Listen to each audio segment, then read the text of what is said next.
하나님 말씀은 신약 성경의 말씀입니다. 히브리서 9장 27절의 말씀이 되겠습니다. 히브리서 9장 27절의 말씀입니다.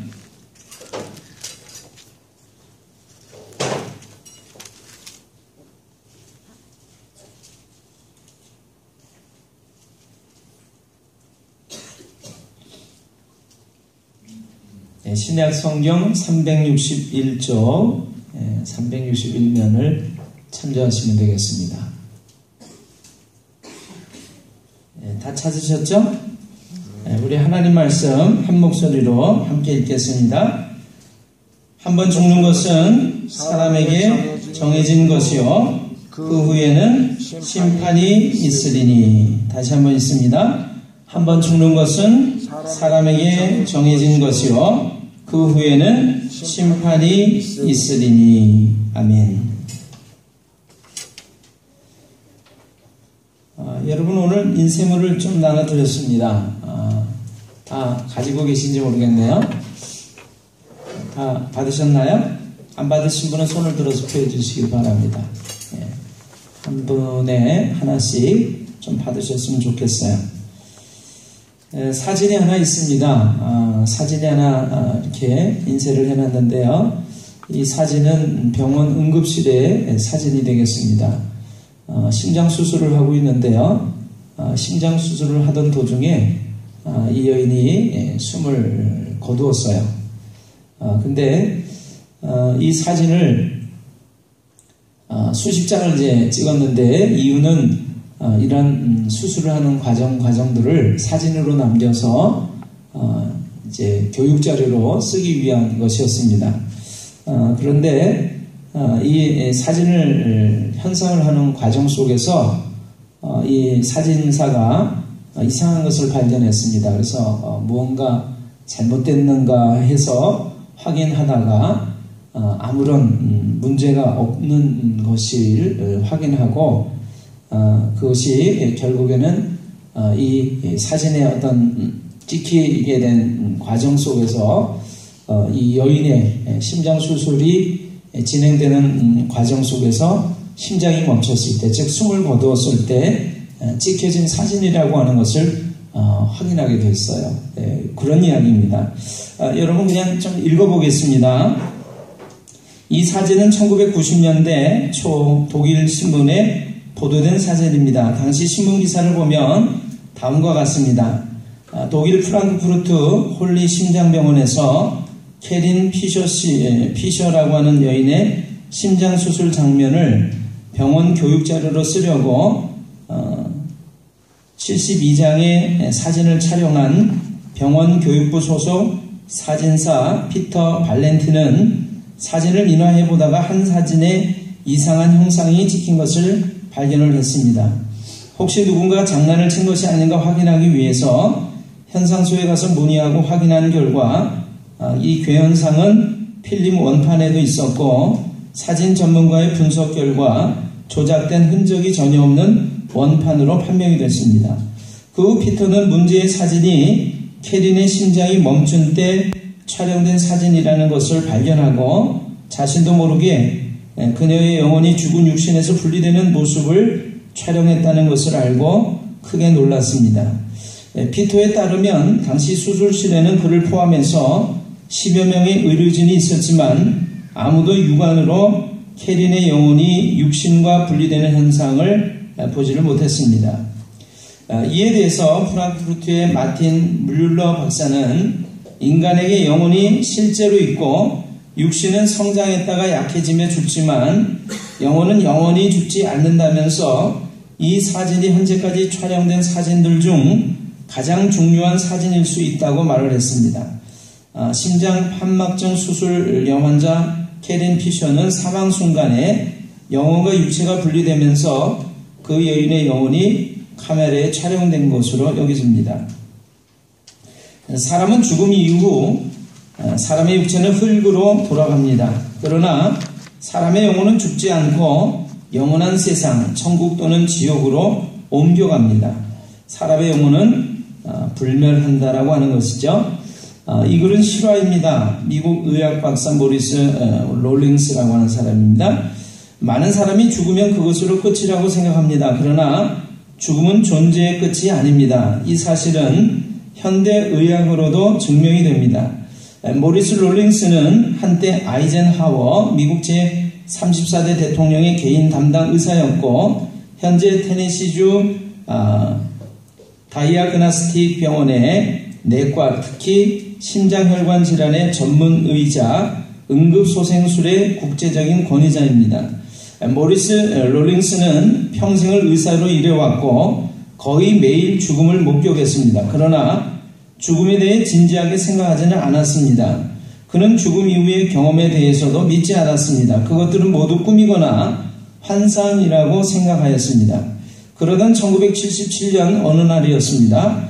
그가 근무하고 있는 병원에 조지아주 라팟에 사는 48세 된 우체부 찰리 맥케이라는 사람이 입원했습니다. 동료 의사 팸 찰스워드가 그 환자의 심전도 검사를 하는 도중 갑자기 찰리에게 심장마비가 일어났습니다. 그런데 놀랍게도 찰리는 자기 심장이 멎었다는 사실도 모르는 채 이러쿵저러쿵 이야기를 계속했습니다. 그렇게 4~5초가 지나자 찰리는 갑자기 어리둥절한 표정을 지었습니다. 마치 뭘 몰라서 질문이라도 하나 하겠다는 듯한 표정을 짓더니 눈을 뒤집고 그대로 까무러쳤습니다. 즉시 간호사 하나가 달려들어서 생명의 키스라고 불리는 구강대 구강 인공호흡을 실시했습니다. 그 사이 다른 간호사는 정맥주사를 준비했습니다. 모리스 롤링스는 그의 심장을 정상으로 뛰게 하기 위하여 심장 조율기를 사용했습니다. 그런데 갑자기 찰리가 비명을 지르며 소리쳤습니다. 멈추지 마라. 난 지금 지옥에 있어. 지옥에 있다고. 모리스 롤링스는 환자가 환각을 보고 있다고 생각했습니다. 그래서 이렇게 받아 넘겼습니다. 당신은 계속 지옥과 씨름하시오. 나는 지금 당신의 생명을 구하기 위해 바쁘오. 그런데 이런 일은 매우 이례적인 일입니다. 대개 환자들은 고통 때문에 그만 눌러요. 갈비뼈를 부러뜨릴 참이요 하고 의사에게 항의하기 마련입니다. 왜냐하면 흉부 압박 마사지는 때론 환자의 갈비뼈를 부러뜨릴 정도로 극심한 고통을 주기 때문입니다. 그러나 어쩐 일인지 그 사람은 필사적으로 돌아오고 싶어 했습니다. 이상하게 생각한 롤링스 박사가 그의 가슴을 두드리면서 당신은 어째서 내가 멈추는 것을 원하지 않소 하고 물었습니다. 그러자 그는 나는 지옥에 있어 하고 소리쳤습니다. 지옥으로 가게 될까봐 무서워한다는 뜻이군. 박사의 말에 그는 아니요. 나는 지금 지옥에 있어. 나를 가게 하지 마시오. 제발 나를 보내지 마시오. 내 말 이해 못하겠어? 나는 지옥에 있어. 당신이 소생법을 멈출 때마다 나는 다시 지옥에 간단 말이오. 제발 나를 지옥에 다시 보내지 말아 주시오 라고 소리쳤습니다.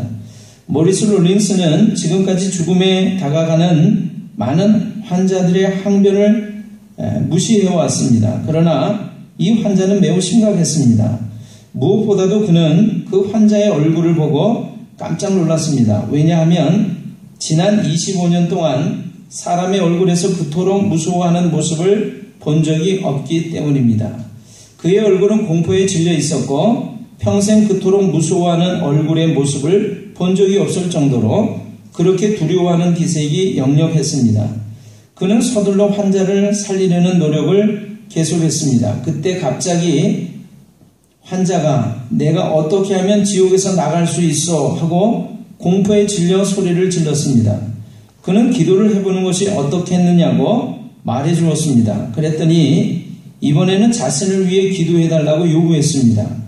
당황한 박사는 나는 목사가 아니요 라고 투덜대며 대답했습니다.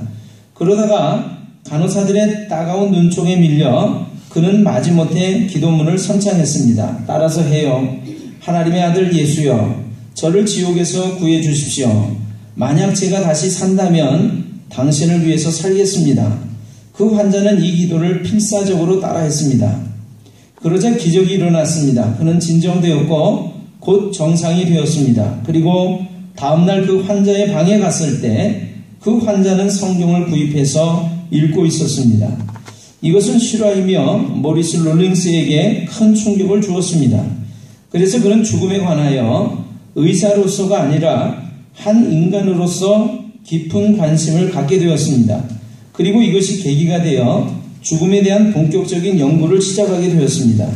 그는 다음 두 가지 방법으로 죽음에 관해 연구하였습니다. 첫째로 병원에서 임상적인 죽음을 경험한 사람들을 찾아가 그들의 경험담을 듣고 이들을 서로 비교 연구하였습니다. 그 결과 그는 그들의 경험이 서로 매우 유사하고 일정한 공통점들을 가지고 있다는 것을 발견하게 되었습니다. 그는 평소에 두세 사람이 유사한 꿈을 꾸는 것은 가능하다고 생각했습니다. 그러나 죽음에서 살아난 많은 환자들이 본질적으로 같고 연속적인 꿈을 꾸는 것은 불가능하다고 판단하게 되었습니다. 더구나 그 환자들은 우리와 똑같이 분별력이 있는 사람들로서 모두가 자신들의 경험을 꿈이 아닌 현실로 확신하고 있었습니다. 그래서 그는 그들의 경험이 꿈이 아니라 실제라는 결론을 내릴 수밖에 없었습니다. 둘째로 세계 여러 종교들의 경전을 구해서 읽고 서로 비교해보기 시작하였습니다. 그는 유대교의 율법과 탈무드, 회교도의 경전 코란, 옛 인도의 성전 베다, 우파니샤드, 힌두교의 브라만, 조로아스터교의 경전과 주석서인 젠드 아베스타, 공자의 어로, 자이나교의 아가마, 불교의 불경, 인도의 신도 고자키, 노자가 제창한 도교, 논어를 포함한 많은 종교의 신성한 책들의 많은 이론들을 열심히 비교하고 분석하였습니다. 그 결과 그는 한 책이 죽었다 살아난 환자들의 죽음 후의 경험을 가장 잘 묘사하고 있다는 것을 알게 되었습니다. 그 책은 바로 기독교의 성경이었습니다. 그래서 본래 기독교인이 아니었던 그는 연구가 끝난 이후 독실한 기독교인이 되었습니다.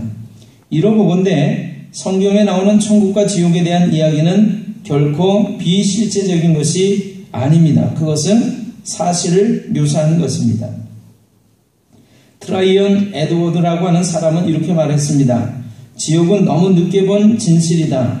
제때에 할 일을 경홀히 여기고 후회하는 곳이다. 여러분이요, 이 사실을 너무 늦게 깨닫게 되지 않도록 주의하십시오. 천국과 지옥이 존재한다는 것을 믿으십시오. 그래서 모두 다 지옥을 면하고 천국을 기억으로 받게 되시기를 바랍니다. 어제 날짜에 페이스북에 실렸던 하나의 글이었습니다. 그래서 제가 그 인터넷에 올라온 글을 여러분들에게 좀 소개를 해드렸습니다. 어떤 사람이 평생을 살다가 신앙생활도 잘 했어요. 죽어서 하늘나라를 가게 됐는데요. 하늘나라에 도착해 보니까 예수님의 그 수제자 베드로가 그 천국문 앞에 앉아가지고 심사를 하고 있는 것이었습니다. 이 베드로가 그렇게 얘기를 했어요. 천국에 들어가려면 점수를 1000점을 얻어야 된대요. 그래서 이 사람은 그동안 교회도 잘 다녔기 때문에 자신을 가지고 베드로 앞에 섰어요. 저를 시험해 보시죠. 그래서 이 심사를 하는 베드로가 얘기를 했습니다. 당신이 살면서 자랑스럽게 생각하는 일들을 얘기해 보시오. 이 사람이 얘기를 했어요. 저는 평생을 살면서 제가 신앙생활을 했는데 교회를 한 번도 빠진 적이 없습니다. 예배를 한 번도 빠진 적이 없습니다. 그랬더니 베드로가 그렇게 얘기했어요. 놀라면서 놀라운 일이군. 이런 사람은 그렇게 많지 않은데 당신은 정말 착실한 사람이군요. 그러면서 1점입니다. 이렇게 얘기를 했어요. 그 말을 듣는 순간 1000점을 채워야 되는데 1점밖에 되질 않았잖아요. 이 사람의 마음은 다급해지기 시작했습니다. 그래서 저는요 하나님께 드리는 예물을, 헌금을 한 번도 빼먹은 적이 없습니다. 저는 그뿐 아니라 수십 년 동안을 교회학교에서 교회학교 교사로 봉사하면서 수많은 학생들을 지도하고 가르치고 이끌었습니다. 그랬더니 정말 베드로가 놀랍다는 듯이 얘기를 했어요. 당신은 정말로 놀랍군요. 1점입니다.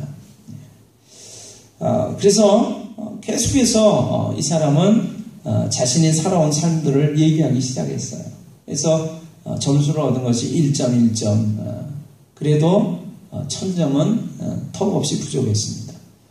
기껏 해봤자 10몇 점에 불과했어요.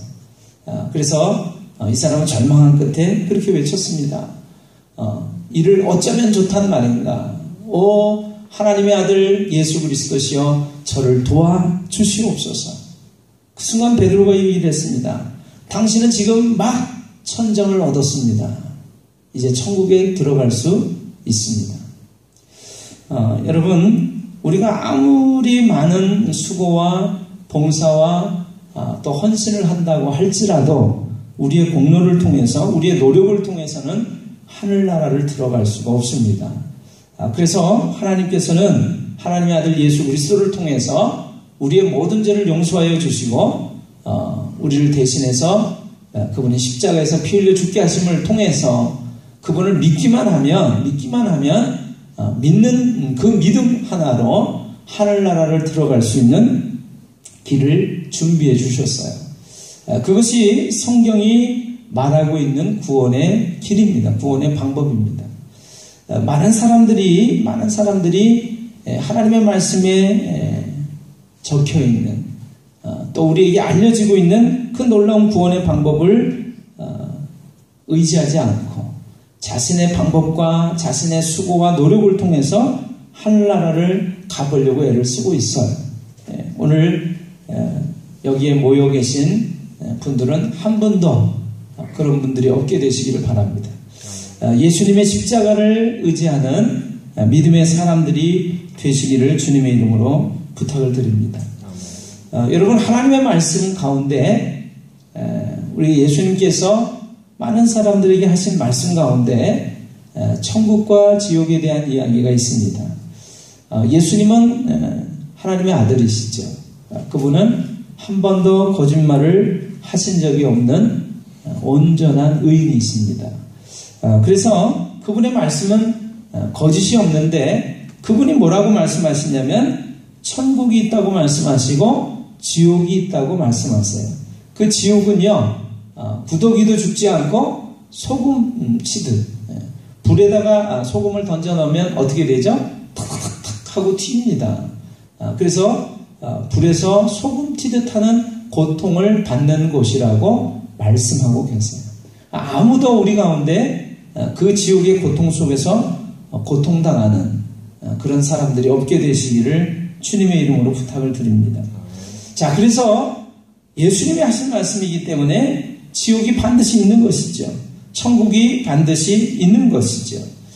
오늘 우리가 하나님의 말씀을 보면 히브리서 9장 27절에 우리가 읽은 대로 한 번 죽는 것은 사람에게 정해진 것이요 그 후에는 심판이 있으리니 라고 말씀하세요.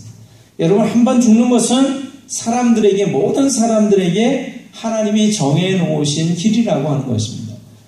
우리 가운데 어떤 사람도 나는 안 죽어도 돼, 나는 안 죽어 이렇게 말할 사람이 없는 거예요.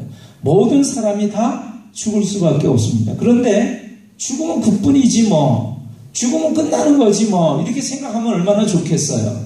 근데 하나님의 말씀은 죽는 것으로 끝이라고 말씀 안 하시고 그 후에는 반드시 심판이 있다라고 말씀하십니다. 우리가 삶을 어떻게 살아왔는가에 따라서 하나님 앞에서 심판을 받는다고 말씀하고 있다는 것이에요.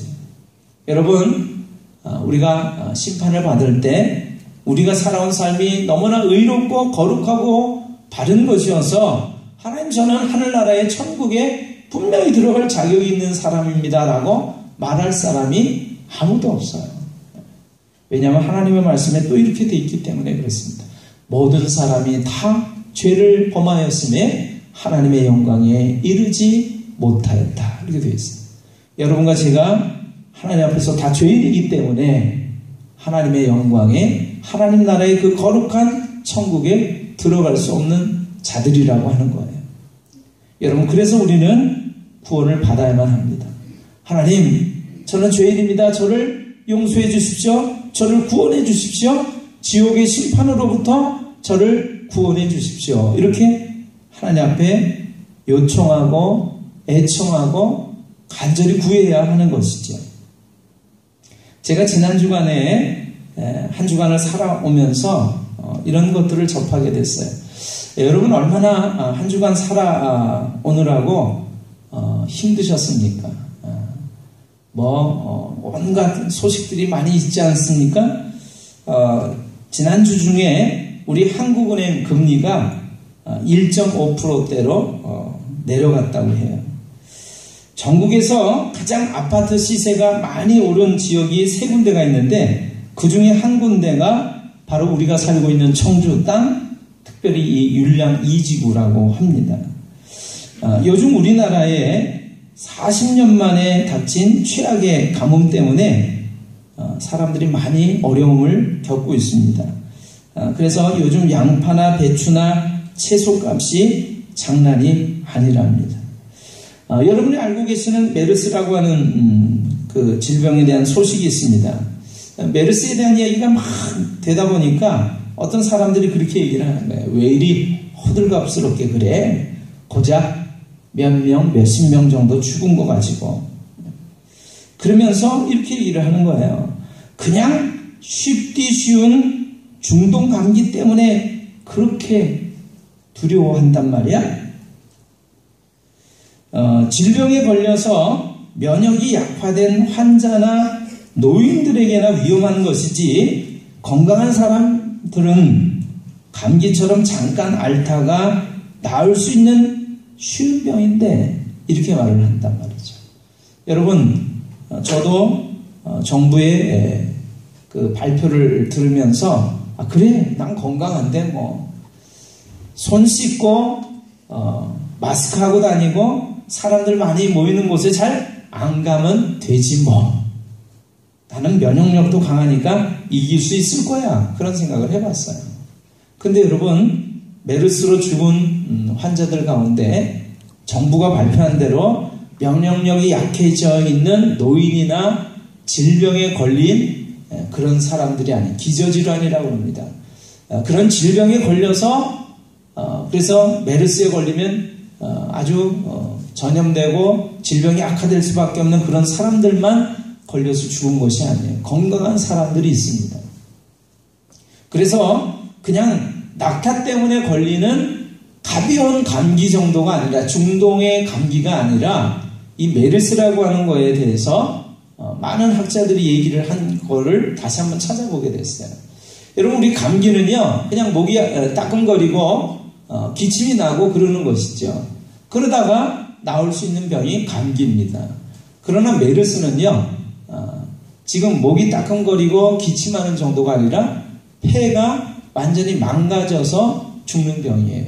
그래서 코나 입 같은 걸 상기도라고 그러고 이 폐 같은 걸 하기도라고 합니다. 하기도가 감염이 돼서 걸리는 질병이 메르스라는 거예요. 근데 이 메르스는요 걸리면 안 그런 사람도 있지만 걸려서 어떤 사람들의 경우는 급속하게 폐렴으로 이 발전이 되기 때문에 폐세포가 다 괴사돼서 썩어서 그래서 숨을 쉴 수 없어서 물이 차서 죽게 되는 질병이라고 하는 것입니다. 그래서 만약에 메르스에 걸리면 어떤 병원에 가야 되냐면 가서 인공호흡기를 통해서 폐가 아닌 것을 통해서라도 호흡을 시킬 수 있는 그런 의료기기가 준비되어 있는 병원을 가야만 살 수가 있어요. 그것도 그렇게 호흡을 하다가 스스로 폐가 나아서 회복이 될 경우만 살아나는 거예요. 그러니까 여러분, 메르스라고 하는 것이 지금 우리 정부에서 발표하는 것처럼 건강한 사람은 아무런 염려가 없는 그냥 간단하게 나을 수 있는 감기 정도가 아니라 굉장히 심각한 거라고 하는 것입니다. 근데 그런 것들을 제대로 관리를 못해가지고 지금 굉장히 어려운 상황까지 오게 된 것이죠. 자, 아무튼 한 주간을 살면서 제가 여러 소식을 접하는 거예요. 금리가 올랐다, 내렸다, 그래서 어디에 투자를 해야 된다. 아무튼 우리가 사는 데 있어서 얼마나 많은 것들이 필요하고 중요하며 또 존재하는지 모릅니다. 정보들이 있고요. 우리가 사는 환경의 변화들이 있고요. 또 그 어려움을 대처할 수 있는 여러 방법들에 대한 이야기들이 있습니다. 제가 이렇게 아이들을 아침에 학교를 보내주기 위해서 차를 이렇게 운전을 하는데요.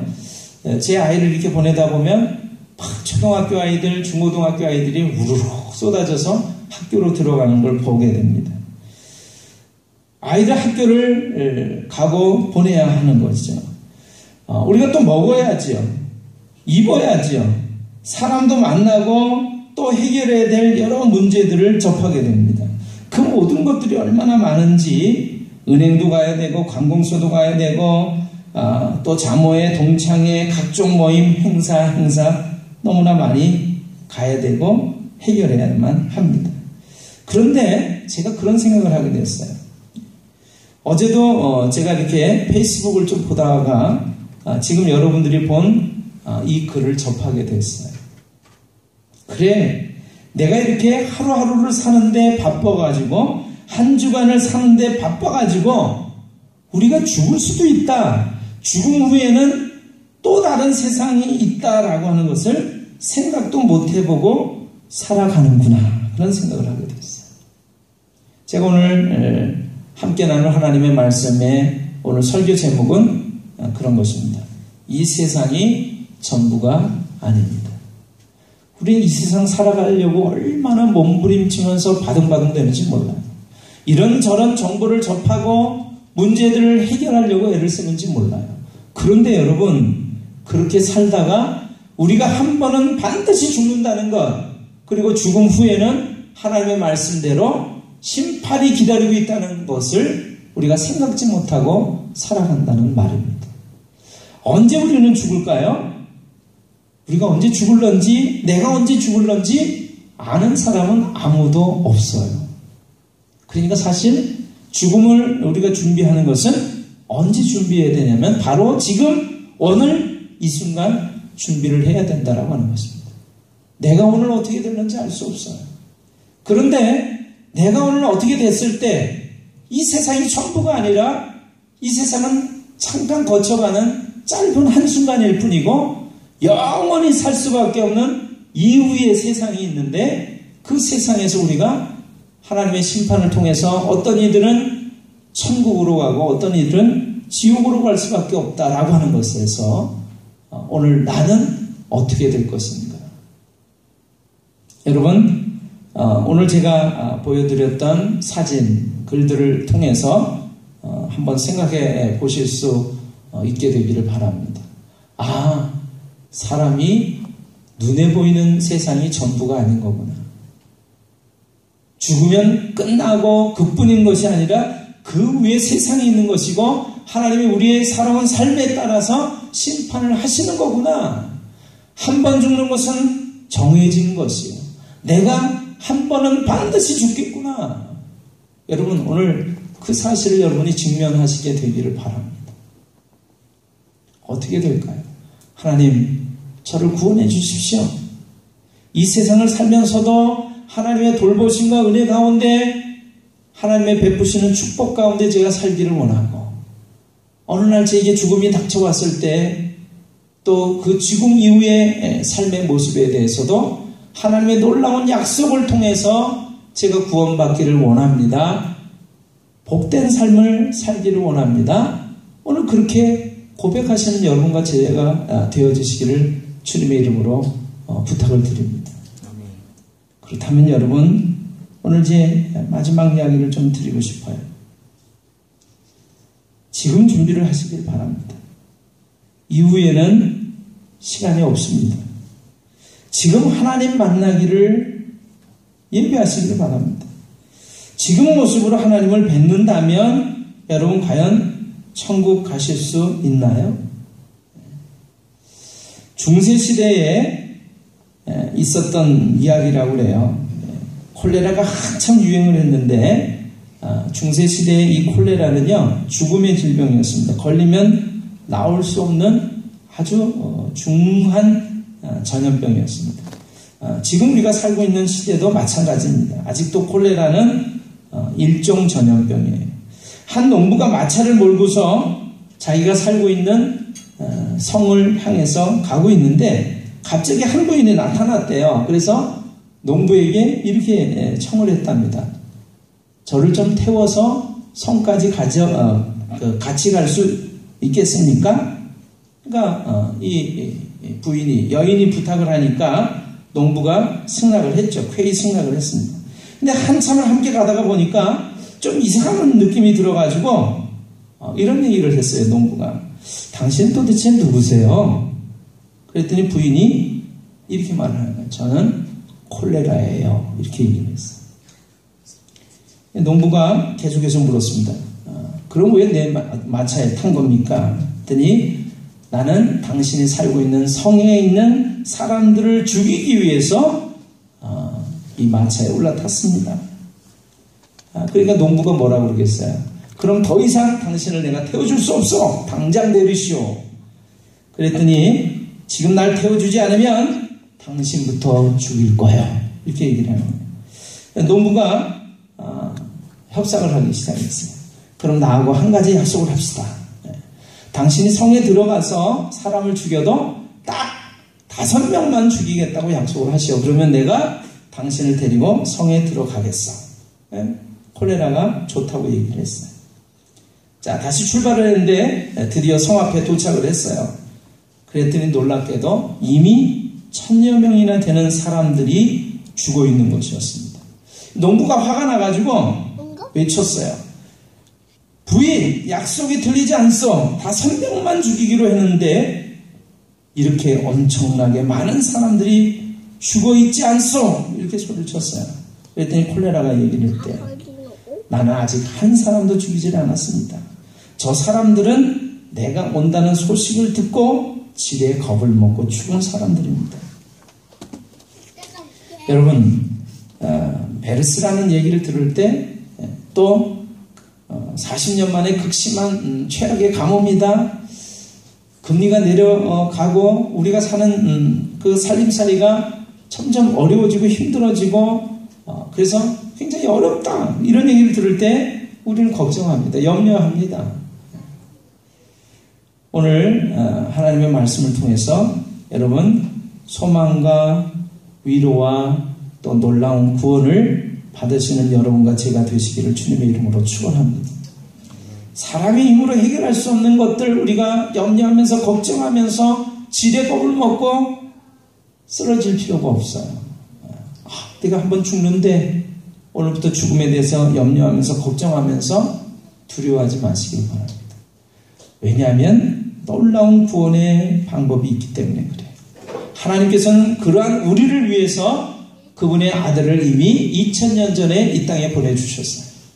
그래서 우리 사람들이 죽을 수밖에 없는 것은 죄로 인해서 죽을 수밖에 없는 것인데 그 죄의 문제를 의로우신 하나님의 아들 예수님을 통해서 우리의 모든 죄의 문제를 다 가져가시고 그분이 죽음으로 내가 죽을 대신에 그분이 죽음으로 그 문제를 다 해결해 주셨다라고 하는 것입니다. 우리가 그 사실을 알고 듣고 믿기만 한다면 예수님이 다 바로 나의 죄를 위해서 이 땅에 오셨고 그분이 하나님의 아들이시며 나의 죄를 대신 용서하기 위해서 십자가에서 내 모든 죄를 가지고 죽으셨다라고 하는 사실을 여러분 믿는다고 고백을 한다면 오늘 놀라운 구원은 우리의 것이 된다라고 하는 것입니다. 제가 그래서 그런 생각을 했어요. 한 주간 동안 말씀을 준비하고 또 고민하고 애써보다가 그래 지금 놀라운 구원의 소식을 전하지 않는다면 우리 가운데 한 사람이라도 혹시 이 죽음의 문제를 해결하지 못하고 심판의 문제를 해결하지 못하고 그대로 하나님 앞에 서게 된다면 어찌 될 것인가. 그래서 저는 오늘 이 말씀을 드리는 거예요. 여러분 오늘입니다. 바로 지금입니다. 예수님 하나님 저를 이 시간 구원해 주시기를 원합니다. 제가 제 마음의 문을 열고 예수님을 하나님의 아들로 믿고 고백합니다. 모셔드리기를 원합니다. 여러분, 교회에 나온 것을 가지고 안심하지 마시기를 바라요. 교회에 나온 것은 구원의 문 앞에 이르는 것뿐이에요. 물론 문 앞에 섰다는 것은 굉장히 중요한 것이지요. 많은 사람들은 저 멀리에 있으니까요. 그러나 문 앞에 섰다라고 하는 것이 문을 들어섰다라고 하는 것은 아닙니다. 오늘 교회에 온 것은 대단히 잘하신 일이지만, 이제까지 교회를 다니시고 있는 것은 너무나 잘한 일이지만, 그러나 교회를 다닌다라고 하는 것이 여러분이 구원 받았다라는 것을 말해주는 것은 아니에요.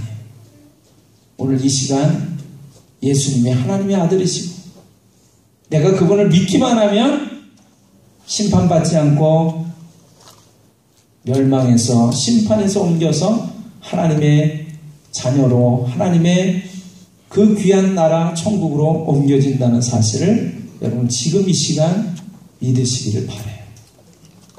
잠깐 기도하겠습니다.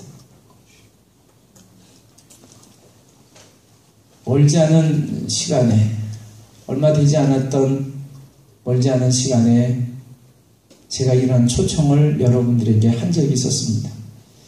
그때 한 자매가 하나님의 놀라우신 은혜로 말미암아 그 예수님을 하나님의 아들로 믿고 나를 구원하신 하나님의 아들로 믿고 그 순간 예수님을 마음에 모셔드렸어요. 구원받았어요. 오늘 그 놀라운 사건이 이 시간 여러분 한 사람 한 사람에게 동일하게 일어나시게 되기를 주님의 이름으로 축원합니다. 아멘. 여러분, 제가 기도할 테니까 마음속으로 저를 따라서 기도하시고, 그리고 함께 마지막으로 아멘으로 기도를 마쳐주시면 좋겠어요. 하나님 아버지, 저는 죄인입니다. 이대로 살다가 죽으면 심판받고 지옥에 갈 수밖에 없는 그러한 죄인입니다.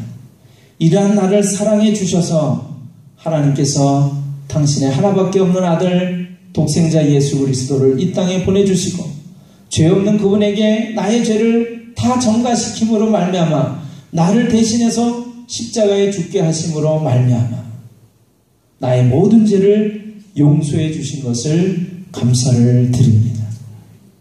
이제 내가 마음의 문을 열고 예수님을 나의 주님으로 나를 구원하신 하나님의 아들로 믿고 받아들이기를 원합니다. 나를 이 시간 구원하여 주시옵소서. 예수님을 믿는 나를 구원하시고 하나님의 나라에 인도해 주실 것을 믿고 감사를 드립니다. 나를 구원해 주신 것을 감사합니다. 예수님의 이름으로 기도드리옵나이다. 아멘. 오늘 그렇게 기도하셨다면, 그리고 마음으로 진실로 그렇게 믿고 고백하셨다면, 여러분 하나님의 나라가 여러분의 것이 되는 줄을 믿으시기를 바랍니다. 우리 찬송가 200